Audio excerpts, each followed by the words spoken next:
समस्त मोर ख्रीष्ट प्रेम जय जीशु।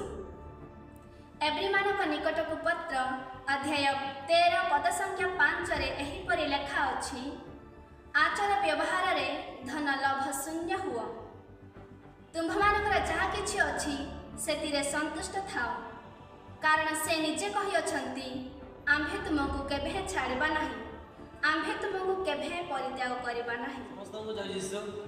प्रथम तिमोथी 6 अध्याय 9 पद रे एहा लेखा अछि, मात्र जो माने धनी हेबाक इच्छा करती से माने परीक्षा व फांदरे पुणी अनेक प्रकार भूल व क्षतिजनक अभिलाष रे पड़ती।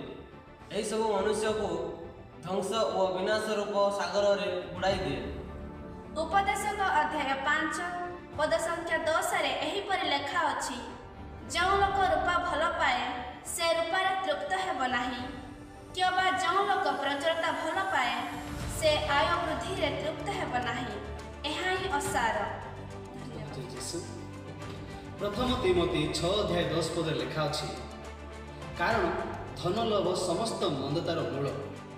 केही केही सेतिरे आसक्त होई विश्वास त्याग करी पथ भ्रष्ट होई अछंती, पुणी बहु दुख रे आपना आपना हृदय रे दुख करि अछंती। प्रिय प्रभुंकर लोक माने, आज आमे जानिलु धन लोभ द्वारा आम्भर विश्वास दुर्बल होइथाए एवं आम्भे प्रभुंक ठारू दूरे जाइथाउ।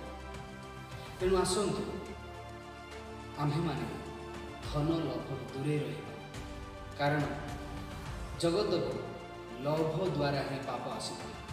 हवा जेते बेले से फल को लोभ करथिले एवं भक्षण करथिले, सेते बेले जगत को पाप प्रवेश करिथिले। ठीक सेही परि आत्मिक जीवन रे धार्मिक व्यक्ति पाई प्रथमे लोभ द्वारा परीक्षा आसी थाए। जेते बेले से लोभ रे आसक्त हुए इच्छा बा आशा करि थाए, पुणी ताहा जेते बेले से पाई न थाए विश्वास रे दुर्बल हुए, पुणी तार हृदय दुख रे पूर्ण हुए।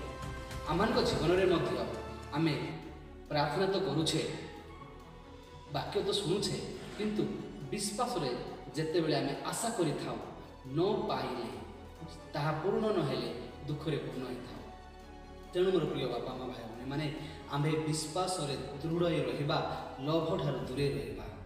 कौन से विषय को लोभ लालसा करिबा नाही, जगतर विषय रे आसक्त हेबा नाही।